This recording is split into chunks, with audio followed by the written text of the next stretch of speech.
Bu Nefri, selamat siang. Masih dalam perjalanan kita kereta api Argo Semeru dari Yogyakarta ke Jakarta. Nah, ini kita tahu bahwasannya banyak kasus-kasus gagal bayar, kasus mis-selling, ya, di mana tingkat kepercayaan masyarakat Indonesia terhadap asuransi khusus jiwa, walaupun umum pun juga kena getahnya, itu kan menurun sekali. Ya, bagaimana supaya kita bisa dapat dipercaya kembali, karena tidak mudah untuk mendapatkan kepercayaan, tapi menghancurkannya mudah sekali.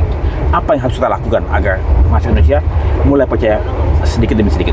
Oke, saya pikir transparansi dalam investasi di sini mungkin regulator sangat berperan ya Pak ya. Artinya kan sekarang tuh setelah kejadian Jiwasraya, ini menurut saya ya kan semuanya Wana Arta, Crescent Life, ya Crescent Life itu kan semuanya dibatasin dari investasi. Jadi kita nggak boleh ada pembatasan untuk ke satu institusi hanya 30% dari total investasi. Artinya dengan modifikasi seperti itu dan transparansi ya Pak ya. Artinya dan ini sangat sekali diperlukan keberanian daripada BOD di dalam memanage operational, karena kan dia yang kontrol top line, dia yang kontrol bottom line, dia yang kontrol operational di tengahnya, sehingga kalau kita punya tanggung jawab, kita punya accountability untuk membuat perusahaan ini menjadi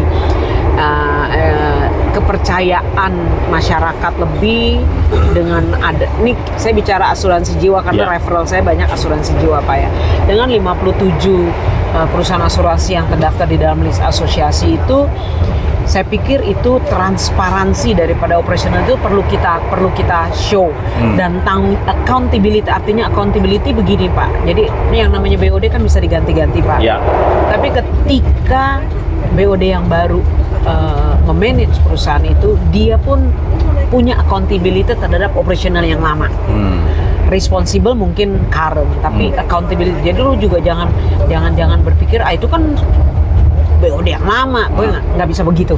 Itu menurut saya Pak, sehingga berkesinambungan. Karena kalau saya nih Pak berpikir, mungkin karena saya banker ya, latar belakangnya pertama kali kerja di bank, bayangin, bank itu semua yang diputar itulah uang nasabah. Dia deposito, depositonya dipakai untuk kredit, untuk calurin kredit, yieldnya hanya untuk makan si operational. Jadi dengan seperti itu kita diajar untuk tanggung jawab mengelola uang masyarakat. Nah, seperti itu Pak. Jadi investasi saya pikir itu menjadi salah satu key untuk supaya perusahaan itu bisa dipercaya dalam jangka waktu panjang. Regulator. Nah, tadi masalah investasi, apakah masyarakat luas perlu tahu investasi apa yang digunakan, kemudian bagaimana supaya masyarakat bisa mengakses informasi tersebut dan mereka bisa percaya? Apakah kan tentunya masyarakat luas kan nggak mungkin mengetahui transparansi ataupun investasi yang dimiliki oleh perusahaan asuransi kan, yang dia tahu bahwa asuransi ini servisnya bagus, karena ada di sosial media segala macam kan. Jadi bagaimana persepsi masyarakat luas untuk percaya kepada asuransi itu apa? Apakah klaimnya mesti betul-betul dilakukan dengan baik, kemudian servis-servis yang lain perlu dijabarkan, kemudian kalau misalnya ada komplain dari masyarakat luas itu mesti ditransparansi bahwa ini komplain ini begini dan mesti ditanggapi dengan baik. Jadi bukan investasi itu berarti kan, tapi masyarakat tuh kan nggak bisa melihat investasinya, yang dilihat itu wajah di depannya. Bagaimana Bu? Oke. Saya harus berpikir nih dari pengalaman nih ya. Jadi masyarakat juga harus mengerti dengan kejadian-kejadian yang lalu. Again, kita sekarang jangan take it for granted. Contohnya, bukan salahkan pemerintah. Kalau negara pasti lu aman, belum tentu. Plat merah juga belum tentu aman. Plat merah belum tentu. Artinya kalau kita lihat, saya bukan kalau kita lihat dari pengalaman saya Pak, tidak, kalau mau rugi mau untung, tidak ada perusahaan asuransi itu yang bangkrut. Bukan plat merah loh ya. Kecuali lu merge atau akuisisi, tapi sebagai pemegang polis saya tetap bisa klaim walaupun brandnya udah beda. Contohnya banyak Pak, Aetna dibeli sama Man U, MLC pengalaman ya, Lipolife dibeli sama AIG, AIA sekarang dibeli sama Afris, banyak. Bank Bali dibeli sama Allianz, itu Aken Life dulu, sekarang ganti Allianz. Saya pikir dari pengalaman itu Pak, kita Bumi Putra dibeli sama John Hancock, sekarang udah ada lagi Bumi Putra. Baru lagi. Polisi tetap bisa dipegang. Jadi tapi jangan take it for granted. Artinya jangan mentang-mentang plat merah terus lu save. Nah, contoh yang sekarang kebanyak swasta juga pasti ada, dan kalau saya tuh terus terang kalau yang namanya kepercayaan ya Pak ya, itu kita sendiri, kita tuh harus well informed dengan investment yang dilakukan. Artinya memang sulit untuk kita sebagai individual tuh, gue mau tahu ini, tapi kalau kita nggak belajar instrumen-instrumen keuangan Pak, kita sendiri akan kurang paham dan kita sendiri akan nyasar dengan ketidaktahuan kita gitu loh Pak. Tapi sekarang saya pikir tuh dengan sosmed, dengan apa tuh semua tuh kayaknya udah terbuka banget. Kalau kita nggak mau belajar berarti salah kita mungkin Pak. Iya, jadi kalau saya sih sedikit berbeda dengan Bu Nefri ya. Oke, kalau kata tadi masyarakat luas Indonesia ini jadi begini. Nah, kan masyarakat luas ini kan banyak yang awam ya, banyak yang maaf ya malas baca, ya cuman maunya nonton di TikTok atau segala macam ya.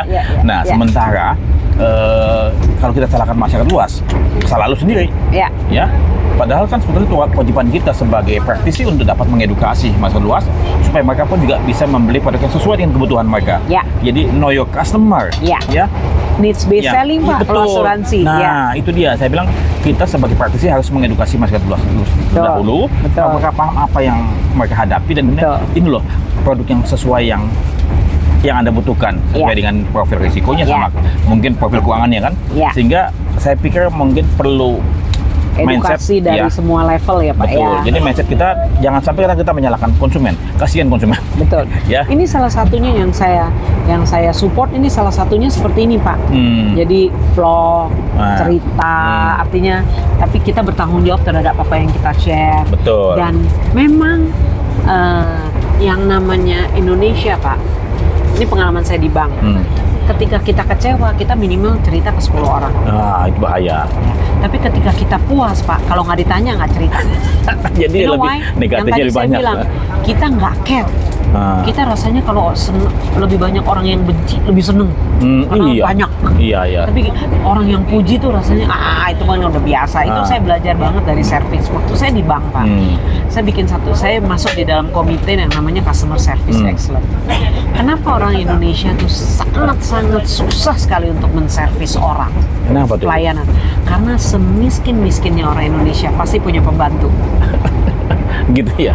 Kalau orang luar negeri, kalau dia nggak loaded, nggak bisa. Dia harus help by herself. Jadi lain Pak rasanya Pak. Ketika kita melayani itu, kita pulang, kalau kita orang Indonesia, kalau kita pulang ke rumah, katakanlah kita dengan ekonomi yang pas-pasan, minimal kita bilang, Bi, Bu, ini, Bi, itu gampang Pak. Tapi kalau kita bilang, Bu, ini, Pak, ini, bukannya karena kita bekas dijajah, jadi mental pembantu kita nih, mental pembantu itu ada di tempat kita, jadi kita mesti serviskan begitu. Bisa jadi juga seperti itu. Tapi kalau di luar negeri Pak, mana bisa Pak? Kita harus pikirin kantor. Nanti gue makan apa ya? Saya mampir dulu di supermarket. Itu mentalitas di dalam Indonesia ya. Jadi di asuransi mestinya mental untuk melayani, untuk dapat memberikan apa yang terbaik dari diri kita, bukan menjebak ya, bukan merangkap ya. Pokoknya penting gua, lu masa bodoh. Ini yang kata kita mesti bukan. Berarti ownership lah Pak ya. Trust itu nomor satu. Nah, tadi kembali lagi. Tadi kan penetrasi kita di bawah 3% ya semalam ya. 2,8 sekian persen ya. Itu kok nggak bisa tumbuh-tumbuh. Ya dari kapan-kapan ya, gemes kan. Ibu, kenapa sih Bu nih? Ada apa sih? Kalau dia lihat dari datanya, secara populasi yang beli asuransi jumlahnya di atas 100 juta Pak. Tapi belum meratanya, jadi satu orang punya satu polis itu belum merata. Penetrasi mungkin dilihat dari situ ya. Jadi saya punya 3 polis, kehitungnya 3 Pak. Maunya artinya penetrasi kan, tapi memang Pak ini juga terjadi ketika saya membuat satu yang produk yang pengalaman saya, bukan hanya di Indonesia Pak. Di ASEAN kan kita paling kecil Pak. Tapi di penetrasinya kita katakan kiblatnya mana sih asuransi? Mesti paling nggak Eropa, Amerika? ya kalau misalnya Eropa ya Inggris ya. Ya, ya. Itu penetrasinya juga bukan itu perusahaan asuransi udah 300 tahun, persis kayak bola lah. Bola Ya, tuh udah 300 tahun, 400 tahun. Penetrasinya 20% juga, Pak. Oh, oke. Nggak lebih dari Amerika. Waktu itu saya bikin satu dan memang kebetulan ada film Pak Freddy mesti nonton. Apa tuh? Namanya John Q. Filmnya. Oh, saya nonton si Denzel Washington. Betul. Itu saya pakai kata-kata itu betul-betul waktu zamannya Barack Obama kalau nggak salah ya. Itu penetrasi itu naik untuk hospital naik Pak because of that film ya. Itu movie itu based on true story. Ya.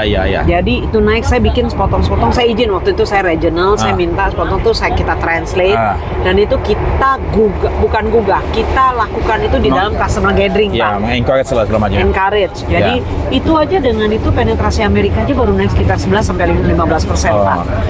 Because of that movie, jadi di evaluate lah ya, di evaluate di daerah-daerah yang masih bukan terbelakang, masih untuk dari 59 negara bagian tuh masih daerah-daerah yang populasinya rendah, masih kecil kayak gitu. Itu seperti itu challenge gitu. Oke, sekarang apa yang kita bisa lakukan sih buat di Indonesia ini untuk penetrasinya supaya bisa meningkat? Ini terus aja, mohon maaf ya, regulator pun juga asosiasi pun juga kayaknya kebingungan. nggak numbuh ya. Kalau saya sih Bikin tiga poin apa yang mesti kita lakukan? Pertama kita harus bikin risiko itu compulsory. Asuransi itu compulsory. Oke. Dengan segala instrumen yang kita bisa lakukan. Oke. Tapi kita tidak bisa mulai sesuatu dengan yang mahal, tidak boleh. Oke. Artinya compulsory, kita bikin itu compulsory. Berarti undang-undang dong. Oh ya. Wah, kasihan amat. POJK lah. Oke. Artinya, jadi kalaupun kita compulsory untuk Rp50 apa sih Pak? Ya. Oke. Apa sih artinya? Dari Rp50 itu Pak, kita lakukan satu literasi untuk orang-orang berarti ini. micro insurance ya? Ya, micro insurance kan kita harus mulai dari micro Pak. Yang gede mah nggak usah diurusin, populasinya tuh udah dia punya duit. Nggak usah kita kan masyarakat yang di bawah Pak ya. Insurance itu perlu. Itu yang pertama. Itu yang pertama. Yang kedua, mulailah dengan sesuatu yang needs based selling. Asuransi harus dijadikan ini needs. Oke, berarti diedukasi dong. Diedukasi, literasi edukasi itu perlu Pak. Jadi melalui satu produk Pak, bukan kita ngomong-ngomong aja. Jadi kita upgrade karena nilai ekonomi orang kan pasti naik. Ketika lu naik, itu ada spendnya potensi. tetap X%-nya sama dengan murah. Jadi tapi kan tetap rasa murah buat dia karena ekonominya naik. Kita harus mulai dengan itu. Itu edukasi. Yang ketiga, Yang ketiga, service, pelayanan, klaim, segala macam. kalau service very subjektif buat saya. Service itu lu nggak akan bisa memuaskan orang. Oke. Jadi apa? Artinya service secara institusi memang kita harus lakukan seperti ini Pak. Literasi edukasi ini saya pikir service itu is a result of our process. Ya, service. Itu emas lah. Ya, emas. Tapi nomor 3 ya Pak. Ya, itu 3 kan pas service. Oke. Ya, jadi mau tidak mau Setuju. service di awal dan terutama juga service pada waktu klaim ya. Betul. Yang tidak bisa kita tidak katakan Tidak bisa kita katakan. Iya, karena ini juga didukung sama regulator kan Pak yang dengan ada artinya tetap klaim itu tetap jaminan gitu. Kita jangan harus bisa. sampai gampang masuk susah keluar. Betul. Mestinya susah masuk gampang keluar gitu. Iya, saya lebih seneng repot di awalnya. Tapi aman kita di belakang Pak. Betul, ya jangan mempermudah ya Betul. apa ya istilahnya Jangan di depan dipermudah lah segala macam ya. Yang penting lu jalan polis. Iya, itu saya nggak mau. klaim, waduh banyak itu masalah. jangan Pak. Saya percaya kok. Saya percaya bahwa itu yang tadi Pak, menanam kita satu waktu kita akan menuai. Kalaupun hari itu kita belum menuai mungkin masih kuncup. Ya. Jadi proses saja Jadi terus berbuat baik. Makasih Bu, kita akan berikutnya lagi ya. Makasih. Makasih Pak Fred.